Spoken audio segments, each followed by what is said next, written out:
Good morning. I'm Colonel Phil McNair, and this morning I'd like to speak to you about the subject of military ranks, particularly as that pertains to students in your online classroom. Military ranks, as you know, is an important part of the military culture. Every military member has a rank, and the ranks are many and varied and can often be confusing to the uninitiated. The different branches of the service, Army, Navy, Marines, and so forth, often have different titles to denote the same rank, which can make things a little bit more confusing. For example, in the Navy, a captain is a senior officer with 20 or more years of service generally, a lot of responsibility, and a lot of authority. On the other hand, in the Army, Navy, or the Army, Marines, and Air Force, a captain is a much junior officer, generally with about 3 to 10 years of service and a significantly less amount of responsibility and authority. So rank titles can be a little bit confusing. Another good example is in the enlisted ranks in the Army, a sergeant first class is the equivalent of a gunnery sergeant in the Marine Corps, a chief petty officer in the Navy, and a master sergeant in the Air Force. So as you're dealing with your students, sometimes if they let you know what rank they are, it might be confusing to you, and it's often a good idea to check the internet if you want to know exactly what each rank title means. To try to smooth things out in the military hierarchy and give you an idea of where a particular service member is on the ladder of respect and authority and so forth, there are the enlisted and officer pay grades, which on the enlisted rank side range from 1 to 9, and on the officer side go from 1 to 10.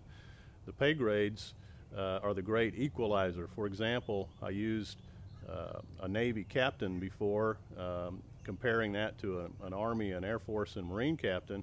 A Navy captain is an 06, which would be the equivalent in the Army, Navy, and Army, Marines, and Air Force of a colonel.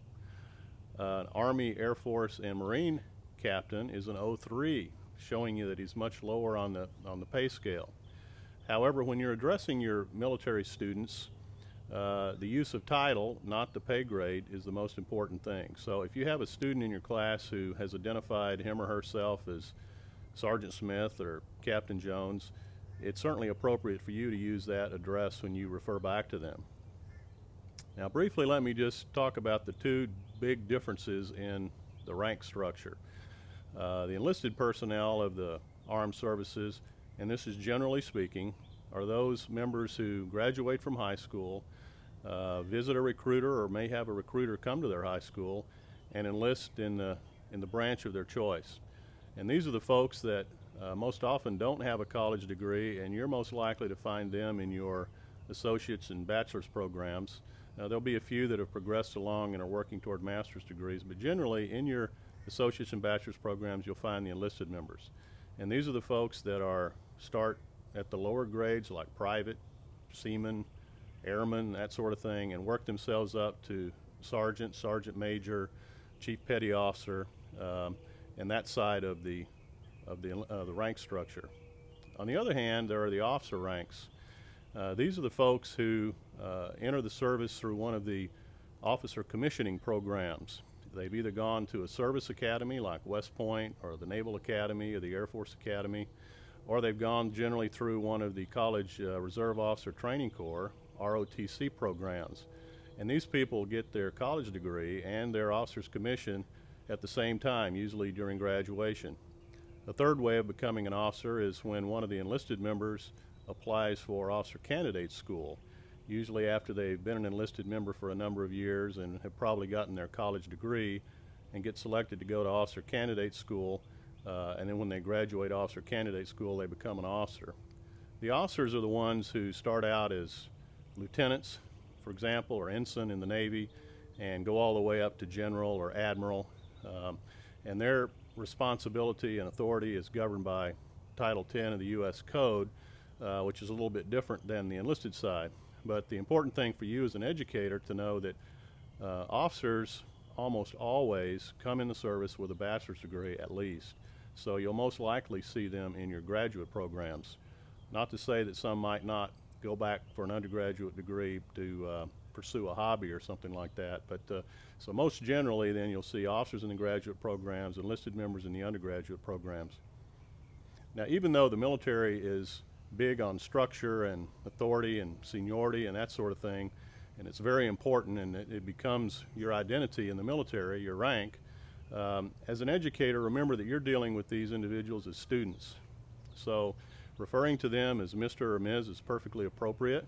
If they have shared their rank with you, not all of them may do that, but if they've shared their rank with you, it's also appropriate to refer to them by military rank, like Captain Jones or Sergeant Smith, as I indicated earlier. Occasionally, one of these members may be feeling a bit empowered because of their rank, may try to intimidate you a little bit and get you to do something for them that might not be quite appropriate, like extra time or some kind of administrative favor. I would say that's unlikely, but it might happen, and I would just suggest to you not to be intimidated by that. Remember that you're a civilian employee of a civilian educational institution, and your military students are students just like your other students.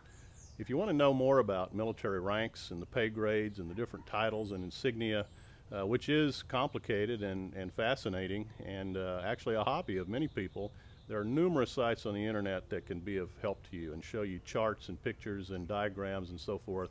And I suggest if you want more information, go check one of those out.